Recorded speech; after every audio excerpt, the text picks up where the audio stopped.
Combinatorics on Words seminar.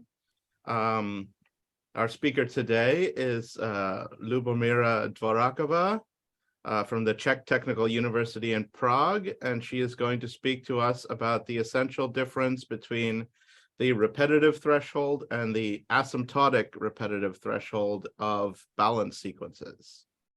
Thank you. So first of all, I have slightly changed the talk. I will not speak only about the essential difference between the repetitive threshold and the asymptotic repetitive threshold of balance sequences, but first of all, in general, for all sequences. And it will represent, or the last result will represent joint work with Edita Pelantová.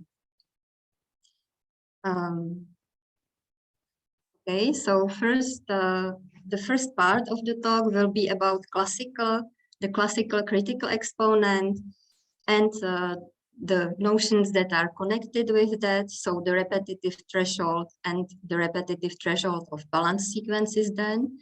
And then the second part of the talk will be about the asymptotic version. And the aim is to reveal like a big gap in behavior of those two repetitive threshold and asymptotic repetitive threshold. So we need, first of all, of course, to define some things. So we say that a word Z, if a word Z is a prefix of an infinite repetition of a word U, then we say that Z is a fractional power of U.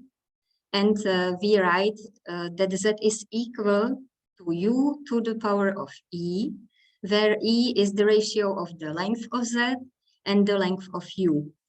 So let me illustrate it on some examples. Let me just say here that, that the word kabel means cable in Czech.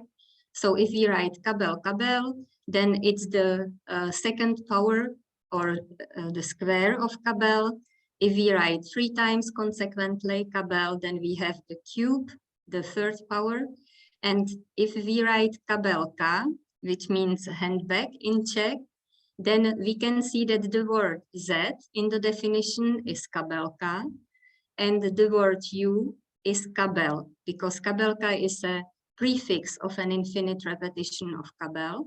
So we can write that kabelka is kabel, and now to the power of, and the length of Z, the length of this word is 7, and it is divided by 5, because that's the length of the base of kabel. So these are rational powers, fractional power or rational power. And now we can define the critical exponent of an infinite sequence, which is supremum of exponents of non-empty factors of those sequences.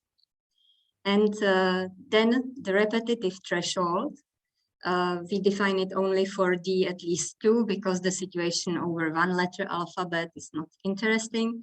So we say that the repetitive threshold of D, where D is the size of the alphabet, is infimum of the critical exponents of DRE sequences.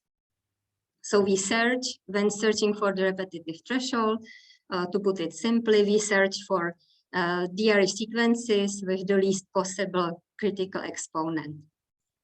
So again, let me illustrate this notion on an example. If we take the tumor sequence, here you have the prefix of that sequence, and you know that it is the fixed point of a morphism phi, where phi associates AB to A and BA to B. And the tumor sequence is known not to contain overlaps. So it does not contain factors of the form X, W, X, W, X, where X is a letter and W is a word.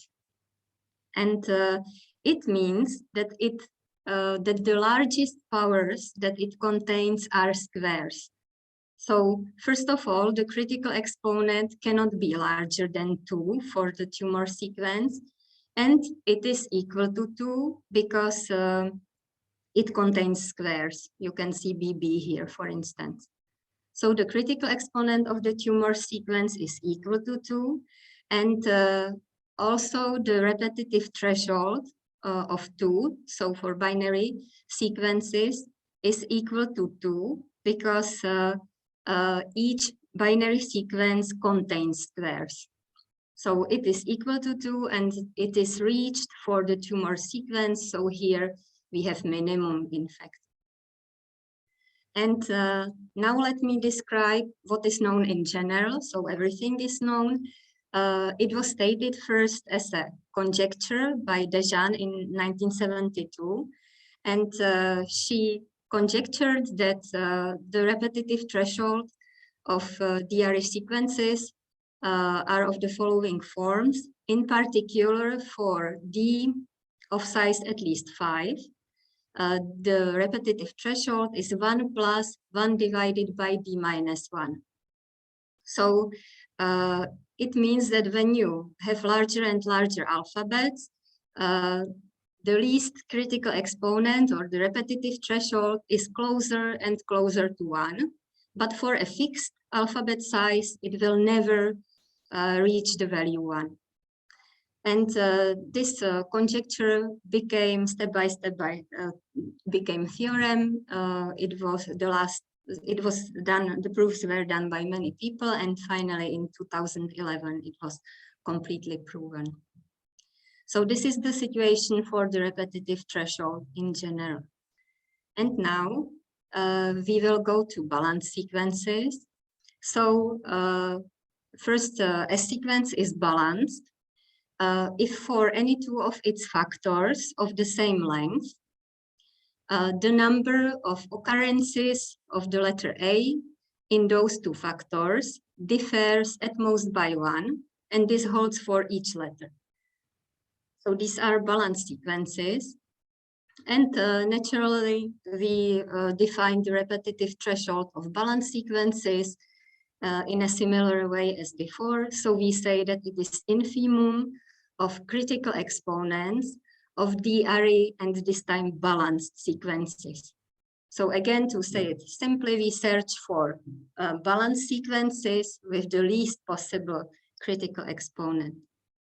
And again, this problem was studied by several people, several research teams, and the following results were obtained.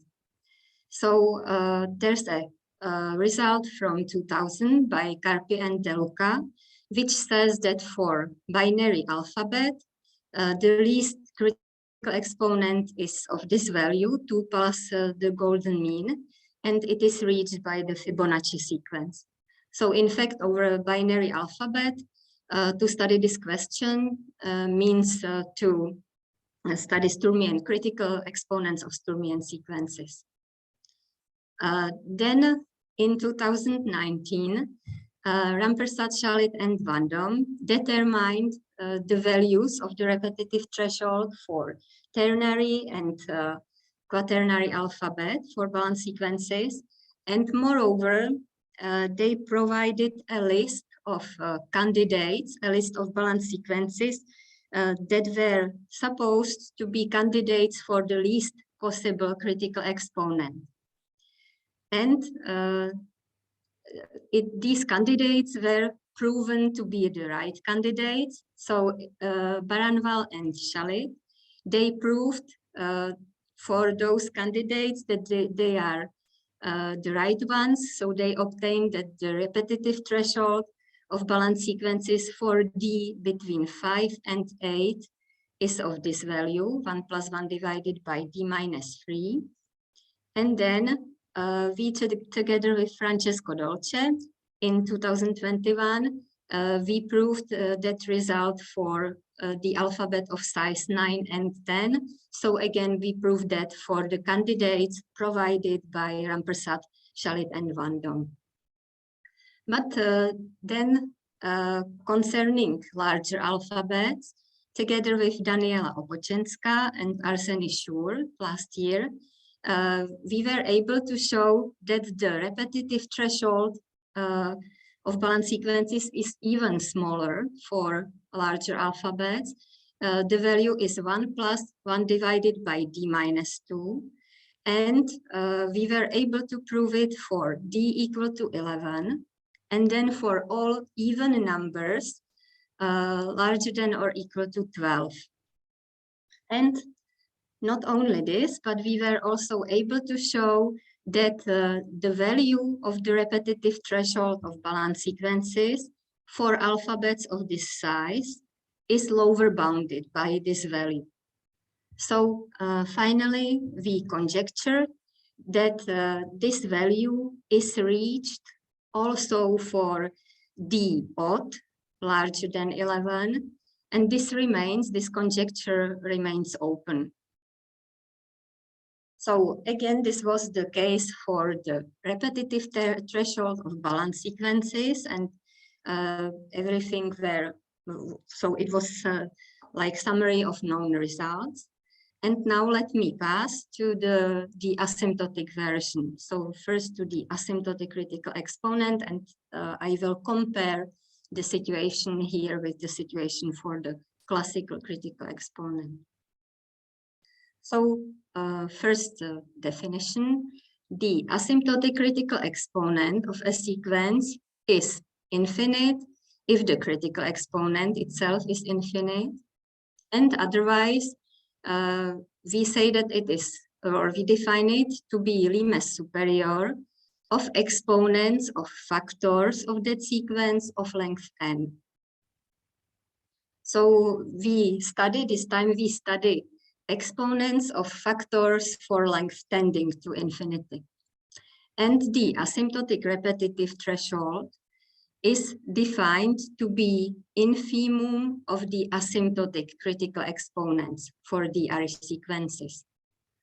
So again, we search for DRE sequences with the least possible critical exponent, asymptotic critical exponent, sorry. So directly from the definition, we can see that the asymptotic critical exponent is always smaller than the critical one. And moreover, if the critical exponent has irrational value, then it must be equal to the asymptotic critical exponent. And this is the case, for instance, for the Fibonacci sequence. But it can happen also for rational values that the asymptotic critical exponent and the critical one are the same. This is, for instance, the situation for the tumor sequence. And of course, it happens for many sequences that here you have strictly smaller than the critical exponent, strict inequality. So now there will be in this part there will be some new results. So we have concerning the asymptotic repetitive threshold, we have the following results. So it's like an analog.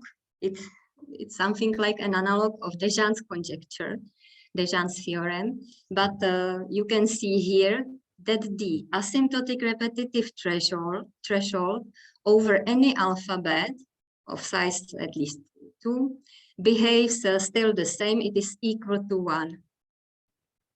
So first let me show the construction or to the proof of this statement, and then I will comment. I will compare it with the classical version with the repetitive threshold. So the proof goes as follows. We are able to construct a uniformly recurrent binary sequence. So the construction will provide even uniformly recurrent words, uniformly recurrent sequences, and UK such that its asymptotic critical exponent is smaller than or equal to 1 plus 2 divided by fk minus 3, where fk is a Fibonacci number. So I will provide such a construction. And of course, since we are able to do it for infinitely many cases, this means, and since this limit goes to 1, it means that this proves that the asymptotic repetitive threshold of 2, so over binary alphabet, is equal to 1. And then when we sexy to prove this for binary alphabet, then it is easy to go to larger alphabets, because in fact, when you have any sequence, and if you replace in your sequence a particular letter with a periodic sequence A, B, A, B, A, B, so you replace it once with A and then the next occurrence with B, etc., then you will obtain a sequence which is over an alphabet which is larger by one letter, and it is still, it has the asymptotic critical exponent which is smaller than or equal to the asymptotic critical exponent of the previous sequence. So to go to larger alphabets is then easy. So let me now describe construction of such a sequence of sequences. So we set D equal to Fk, so K, the kth Fibonacci number, if the kth Fibonacci number is even and larger than or equal to 12. So there are infinitely many of such even Fibonacci numbers, and it means that this D will be of size at least 12. Then we use a result that I presented before. It was reached together with Daniela Obochenska and Arseny Shur, saying that for even alphabets larger than or equal to 12, we are able to find a uniformly recurrent d-array balance sequence with the critical exponent being of this value. And we know that if the critical exponent is of this value, then of course the asymptotic critical exponent is smaller than or equal to this value. So we have such a sequence which is so far d-array, so over an alphabet of size d. And now we want to transform this sequence to the binary alphabet, and we want to transform it in such a way that the asymptotic critical exponent will not be raised too much, will stay almost the same, or we will enlarge it only like not too much. So how to do it? We define the following morphism psi that maps the d-array sequence V to the binary alphabet. It works in the following way. So psi of I is 110, and now we express I in the Fibonacci number system. And if we use this morphism psi, if we apply it to our sequence V with this small asymptotic critical exponent, then, and we define the third sequence UK to be psi of V, it is not difficult to prove that the asymptotic critical exponent is not much larger than this value. So it will be upper bounded by this value. So to say it maybe in other words, if we have powers of large enough factors, then these powers are not enlarged too much by application of the morphism psi. So this proves this theorem, and why there's an essential difference between the repetitive threshold and the asymptotic repetitive threshold in general. It is because for alphabets of size at least 2, the asymptotic repetitive threshold is equal to 1, as said in this theorem, and it is smaller than 1 plus 1 divided by d minus 1, which is the value which is smaller than or equal to the repetitive threshold. So the asymptotic critical exponents, they can go as close to 1 as you wish. However, for a fixed alphabet, you will never reach, with your critical exponent, you will never reach a value which is smaller than this 1 plus 1 divided by d minus 1. So this was, here I used the statement by Dejan.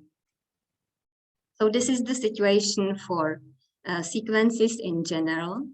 And now I will continue with balanced sequences.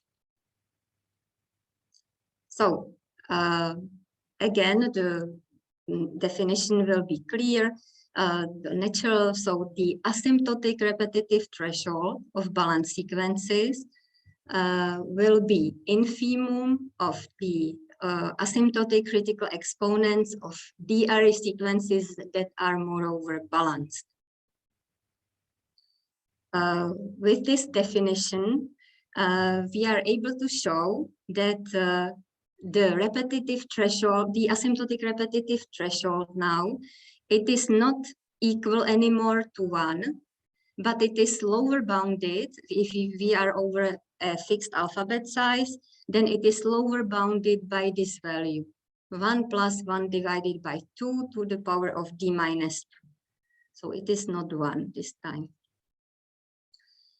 Moreover, concerning this, so that this was a new question for study for us, and concerning this question, we were able to prove or to find the asymptotic repetitive threshold of balanced sequences for alphabets of size 2 to 10.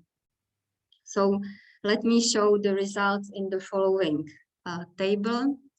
First of all, I would like to underline that it's not bad, because while here for the repetitive threshold of balanced sequences, this right hand side in the table, this is work of quite a few people, and it took several years.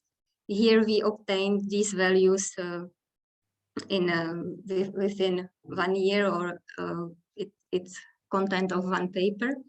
And on the other hand, we invented a method that we called graphs of admissible tails, and we are at this moment we are not able to obtain the results for larger Ds.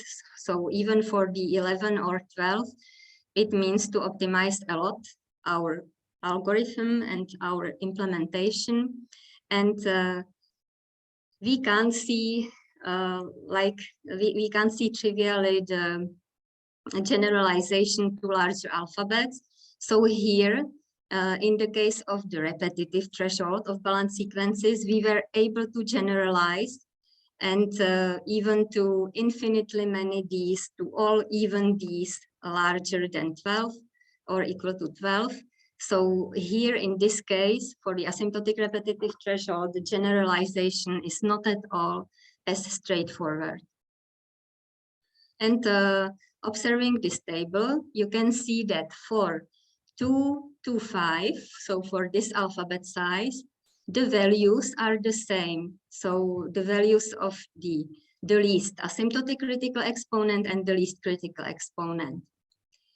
And then when you go to larger alphabets, then you can observe that the values decrease, the values of the least asymptotic critical exponent, they decrease like much faster than the values for the critical exponent. So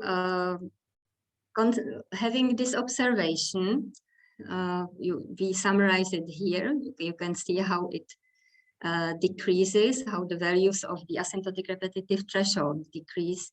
So we stated a conjecture saying that there exists Q larger than 1, so that the asymptotic repetitive threshold of balanced sequences is upper bounded by 1 plus 1 divided by Q to the power of D for sufficiently large D. So in other words, this element here decreases exponentially when D is growing. So if this conjecture is true, and the aim of my talk, of the second part of my talk, is to prove this conjecture. So if this conjecture holds, then we can summarize the difference between the repetitive threshold of balanced sequences and the asymptotic repetitive threshold of balanced sequences. We can summarize it as when saying that the the asymptotic version, is smaller than 1 plus, and here an element which decreases exponentially. This is of course smaller than 1 plus, and here an element that decreases linearly in D. And this is smaller than or equal to the repetitive threshold of balanced sequences. So this is what I call an essential difference in behavior of the asymptotic repetitive threshold and the repetitive threshold of balanced sequences. So now I will try to explain this result. So this upper bound on the asymptotic repetitive threshold of balanced sequences. So in order to understand the proof, we have to go like a bit deeper into balanced sequences. So we use to work with balanced sequences, we use the following characterization by Hubert and Graham, that if a sequence is recurrent aperiodic, then it is balanced if and only if it is obtained from a Sturmian sequence over alphabet AB by replacing A's with a constant gap sequence Y and B's with a constant gap sequence Y hat over two disjoint alphabets. And we used to call this balanced sequence V coloring of U of the Sturmian sequence by constant gap sequences Y and Y hat. So illustration now, let me show an illustration on an example. I will take UF to be the Fibonacci sequence, and I will color it with constant gap sequences Y and Y hat of this form. And the obtained sequence according to this theorem is balanced. And why these sequences are constant gap? This is because the distances between consecutive occurrences of letters are always constant. So this omega here means an infinite repetition. So the distances between consecutive occurrences of one, the distance is always 4, while for 3 it is 2, the distance is 2 always. And for 2 it is again 4. And now how to color? So we replace each occurrence of A with the following sequence: 1, 3, 2, 3, and again 1, 3, 2, 3, etc. And the same thing for B. So we replace B with this periodic sequence. So we write 1 hat here, 3 hat, 2 hat, 3 hat, and again 1 hat, 3 hat, 2 hat, 3 hat, etc. So this is coloring. And in the sequel, we will also use the discoloration map pi, which replaces all letters from the alphabet A. So in this case, A is 1, 2, 3 by the letter A, and all letters from B, from the alphabet B. Here it is 1 hat, 2 hat, 3 hat, the alphabet B, by the letter B. So if we apply, it is a morphism, if we apply this pi, if we apply it to V, then we obtain the Fibonacci sequence. And if we apply it, for instance, to this prefix, it is a prefix here of the sequence V, then we obtain, instead of 1, 3, 2, 3, we write A's, and instead of 1 hat, 3 hat, 2 hat, here we write B's. So this is the discoloration map. So now like an essential proposition for an essential tool for our work when we work with the critical and the asymptotic critical exponent is the following proposition, saying that if we have a uniformly recurrent aperiodic sequence, and if Wn is the nth bispecial and Vn is its shortest return word, then to compute the asymptotic critical exponent of the sequence, it is enough to compute 1 plus limes superior of this sequence. So the length of the nth bispecial divided by the length of its shortest return word. So all we need to know to compute the asymptotic critical exponent is the length of bispecials and the length of their shortest return words. And now these were our tools. And now I will show a particular DRE sequence to work with to obtain the upper bound, the search upper bound on the asymptotic critical exponent, or in other words, to find an upper bound on the asymptotic repetitive threshold of balanced sequences in the DRE case. So I will be able to, I will start with V being an even number. So I will have the alphabet of this size, 2 times delta, and I will define a DRE sequence denoted by V delta, which is a coloring of the Fibonacci sequence by 2 constant gap sequences over alphabets of size delta. And the periods of those sequences, those constant gap sequences, will be 2 to the power of delta minus 1.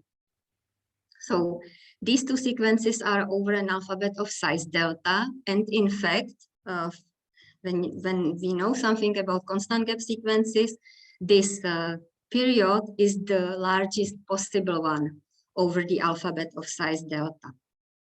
So I will illustrate how to obtain such constant gap sequences, but let me first say that from the theory, we know that this coloring is aperiodic, balanced, and uniformly recurrent. And how to obtain constant gap sequences over a fixed alphabet with the largest possible period, so with the period of this value, we proceed followingly. So if we have 1 letter, then there is only 1 constant gap sequence. For 2 letters, the same thing, only 1, up to permutation of letters, only 1 sequence. And if we want to obtain the sequence with the largest possible period over 3 letters, then we insert the letter 3 on every second position here. So 1, 3, 2, 3, etc. And again, over an alphabet of size 4, we insert 4 on every second position here. So 1, 4, 3, 4, 1, 4, 3, 4, 2, 4, 3, 4. And we continue like this for larger alphabets. And you can easily see that the alphabet size, that the period size will be really 2 to the power of delta minus 1. So for 4 letters, we have 2 to the power of 3, which is 8. It's the length here. And you can imagine then that like that, we obtain really constant gap sequences. So over each even alphabet, we have defined in this way a balanced sequence. And now we are interested in an upper bound on its asymptotic critical exponent. So how to calculate the asymptotic critical exponent? We need to know something about bispecials. We need to know their lengths and the lengths of the shortest return words. So let me introduce some basic observations on balanced sequences, on this particular balanced class of balanced sequences. So consider a sufficiently long factor W in our balanced sequence V delta. So I recall it's this kind of coloring. And then it is not difficult to see that W is a bispecial factor in the balanced sequence if and only if its projection to the Fibonacci sequence, to the Sturmian sequence, is bispecial. So just maybe let me go immediately to an example. In an example, I will consider V3, so it will be a sequence over a 6-letter alphabet. It will be a coloring of the Fibonacci sequence by these 2 constant gap sequences. And here, this W is a bispecial factor. You have to believe me that it is possible to extend it to the right and to the left by 2 distinct letters. And its projection, when you look at its projection, it is ABA, ABA. So the underlined word here is its projection. And here you can really believe me that it is a bispecial because it's a palindromic prefix of the Fibonacci sequence. So this is for sufficiently long factors. I don't want to go to technical details, so it's of course precisely defined, but you don't need to hear the definition. So for long enough factors, W is bispecial in the balance sequence if and only if its projection is bispecial in the Fibonacci sequence. And moreover, for return words, so if V is a return word to the factor W, then its projection is a concatenation of return words to the factor B, so to the projection of the bispecial. So again, let me show this on the example. So here I have my factor W. Here's the second occurrence of W in the balance sequence. And this whole thing here is a return word. And if we project, if we look back to the Fibonacci sequence, then this is the projection of the return word. And here I colored the 2 possible return words to the factor ABA, ABA. So the 2 return words are this green one, and the second one is ABA. And you can see that this part here, this word, is really a concatenation of return words. So this is the first return word, the second one, and here you have 2 consecutive green return words and then the black one, etc. So the projection of return words is a concatenation of return words in the Fibonacci sequence. And the last but very important thing is that the number of letters A in the projection of the return word V and the number of letters B, both of those numbers are divisible by the period of constant gap sequences.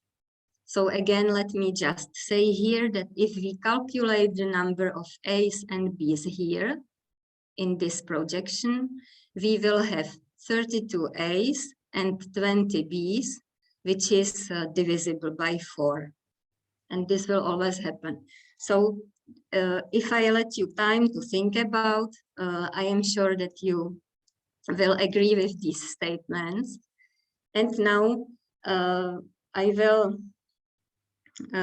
it would take much more time to explain the next statement, but just believe me that using these 3 observations and moreover using some more properties of the Fibonacci sequence, we are able to state the following lemma. So if we consider a sufficiently long bispecial W in our balance sequence and its return word V, then there exists n, big N, kappa and lambda integers, non-negative integers, such that the length of the bispecial is of this form, where this is the Fibonacci number, f, so n plus 3rd Fibonacci number.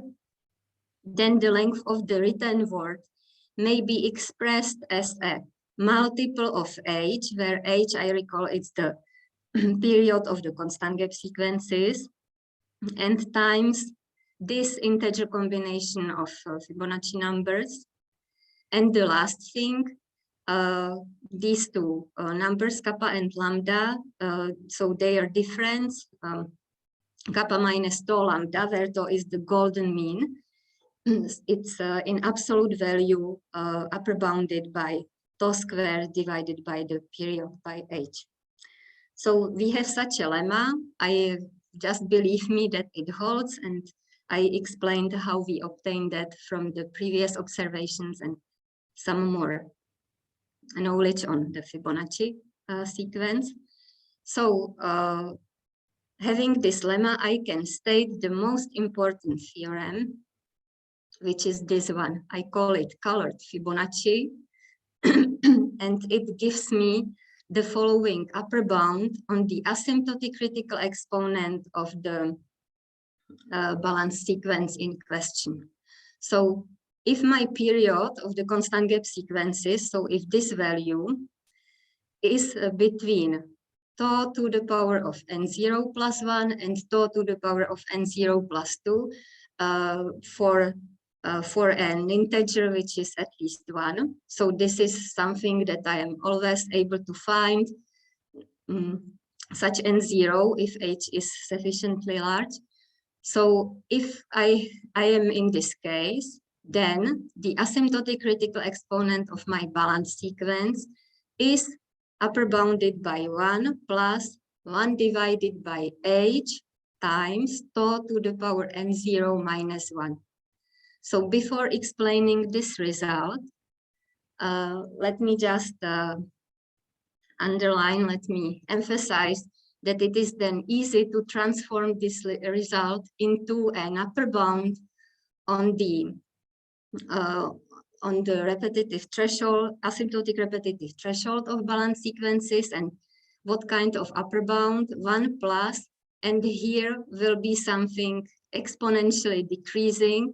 You can see the form of h here, 2 to the power of delta minus 1, and again, this value is also approximately equal to this, so you can imagine what the exponential decrease here will be. But I will show it on the next slide. So now let me prove this theorem. Let me show how this upper bound may be obtained. So consider a long bispecial, sufficiently long bispecial W, and its shortest return word. Now, according to the previous lemma, we know that there exist integers, big N, kappa, and lambda, such that the length of the bispecial is of this form. The length of its shortest return word is of this form, where h is the period of the constant gap sequences, and kappa minus tau lambda in absolute value is smaller than tau squared divided by h. So this is by the previous lemma. Then, by properties of Fibonacci numbers, we have this first equality and this second one. It is the same one, only for shifted indices. So this is just by property of Fibonacci numbers. And we have that this inequality here, inequalities, we have them using this assumption. And now, by theory of Diophantine approximations, we can see that if kappa and lambda satisfy such an inequality, and at the same time, we have this lower bound on tau squared divided by h and this upper bound, then kappa here must be at least of this size, at least this number, and lambda must be at least this number. So like that, from rational approximations, we obtain the lower bounds on kappa and lambda. And now, all we need to know is an upper bound on the length of bispecial divided by the length of its shortest return word. This is all we need to know to obtain a lower bound on an upper bound on the asymptotic critical exponent here. So we can write here that the length of W is this value. Then the length of V, of its shortest return word, is of this form. And moreover, we have deduced that kappa and lambda are at least of this size. So we can put it here and we obtain an upper bound, this inequality. And then this combination of Fibonacci numbers, again by properties of Fibonacci numbers, it is equal to this one. And the last step is to compute 1 plus limes superior for the length of bispecial divided by the length of the shortest written word. And this value is now upper bounded with 1 plus the limit of this expression. And since you know that when you divide the n plus first Fibonacci number by the nth Fibonacci number, then the ratio goes to the golden mean, then you obtain easily this limit of this expression. So we have such an upper bound on the asymptotic critical exponent of our balance sequence. We have that in the case of even alphabets so far, and immediately from this theorem we can obtain the following. So if we have the even, then the asymptotic repetitive threshold of balance sequences is lower bounded by this value. This was a result which holds not only for the even, but for all alphabet size, for any alphabet size.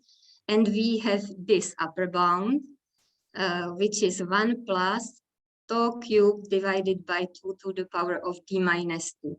This is what we can simply immediately obtain from the previous theorem. So this is our searched upper bound, because you can see here that it decreases exponentially.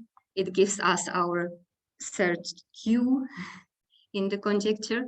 And then it's simple to see that even for odd alphabet size, we will have such an upper bound.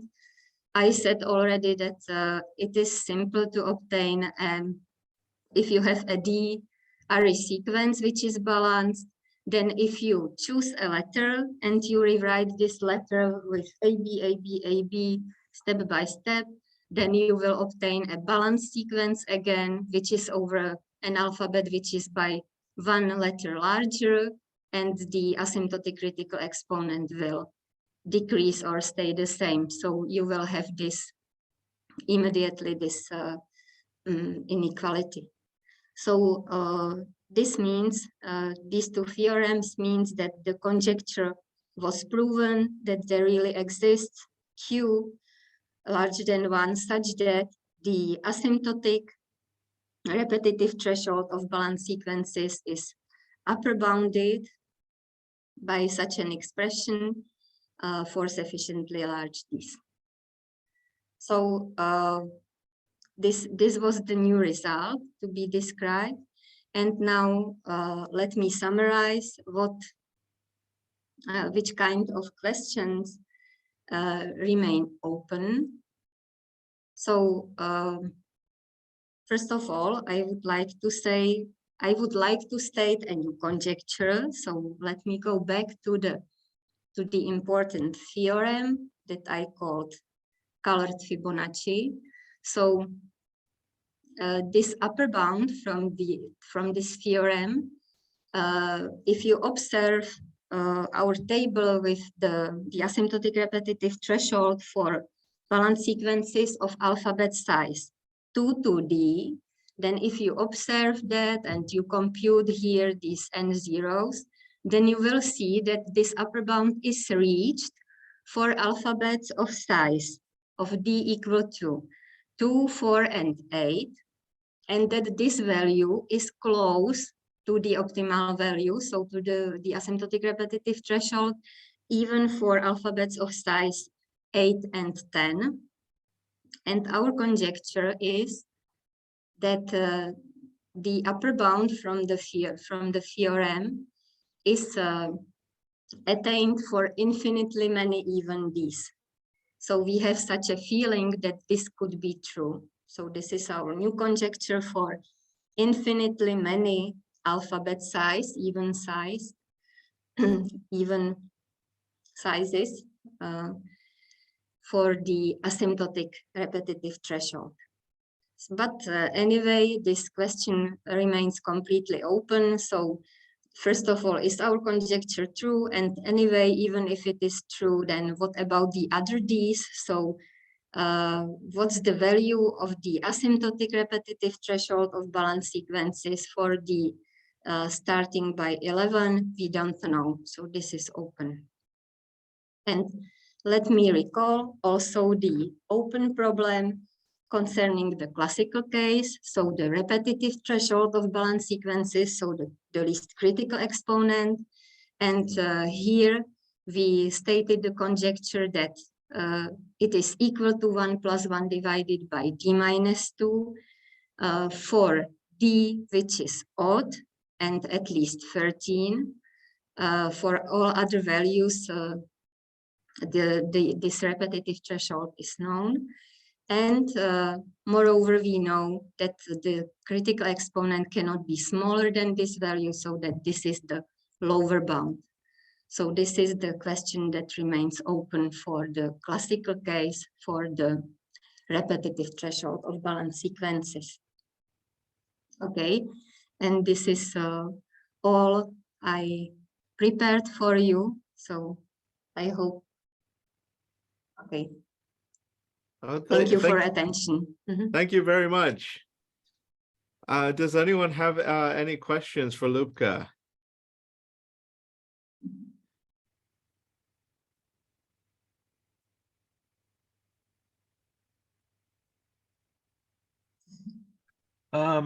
So just to clarify, I think I asked the same thing of Daniela, but the issue for the balance sequences for the remaining exponents is that you don't have a good guess as to what the exactly.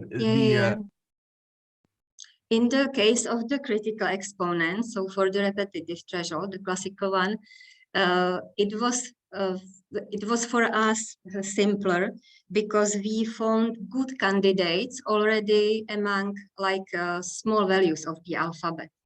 But here we can see, for instance, for this theorem colored Fibonacci, we can see that for so it is assumed it is reached, this upper bound is reached for alphabets of size 2, 4, and 8, but then we don't have any other sequence where this upper bound would be reached. So it's not, we don't have right candidates. We don't know how to find them. And moreover, we don't know how to optimize our program. It's quite time consuming and memory consuming to construct our graphs of admissible tails. So we don't know how to optimize our program so that we are able to search for values over larger alphabets, and to maybe, if we have explore values up to d equal to 30, then we would be able to state a conjecture, but we don't have this capacity to improve our programs. Arseny.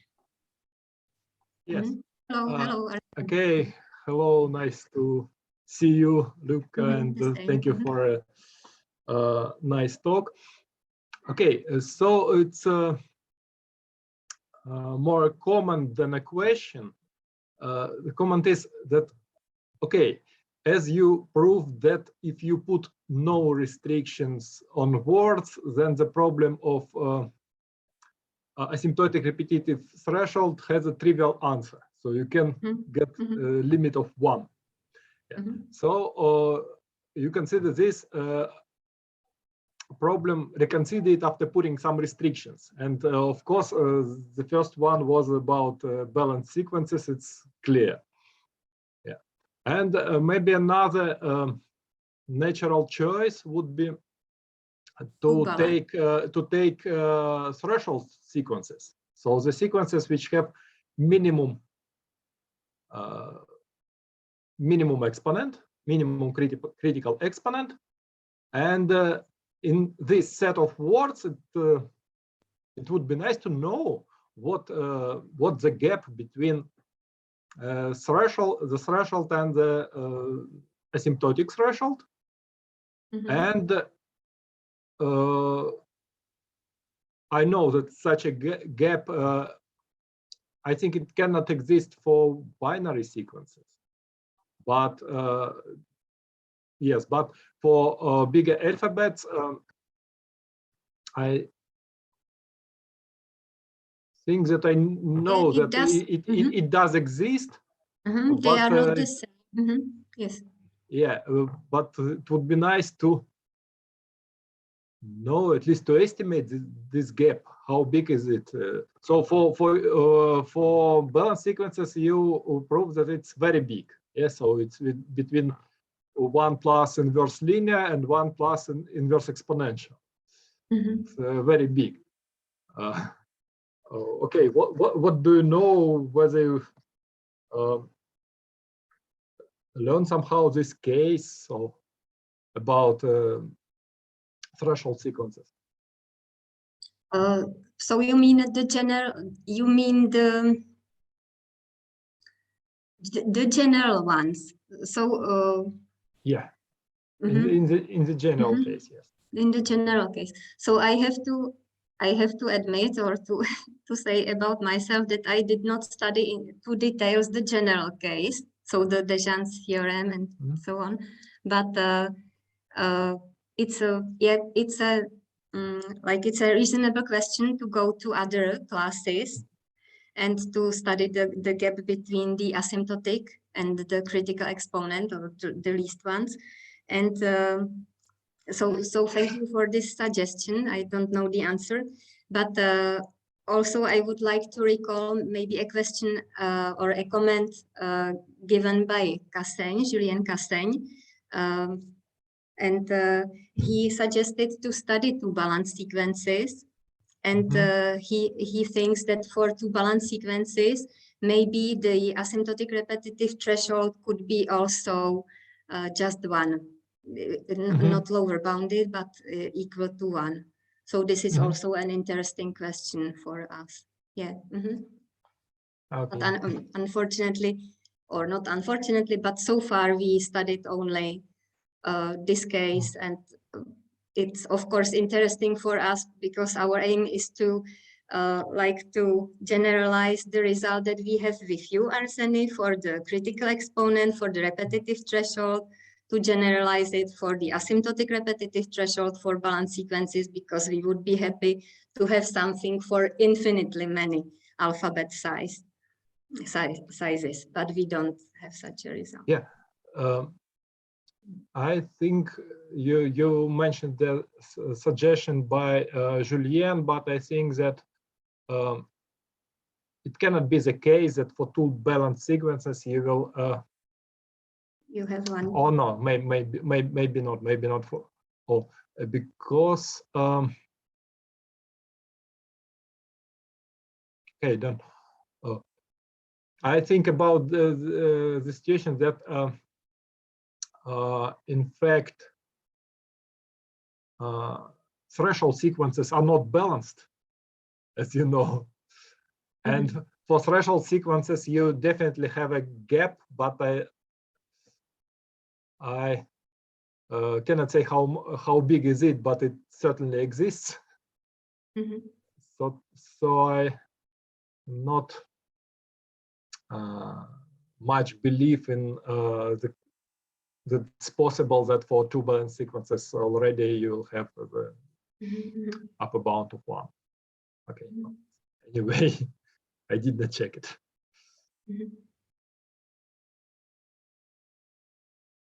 Thank you. Does anyone have any other questions?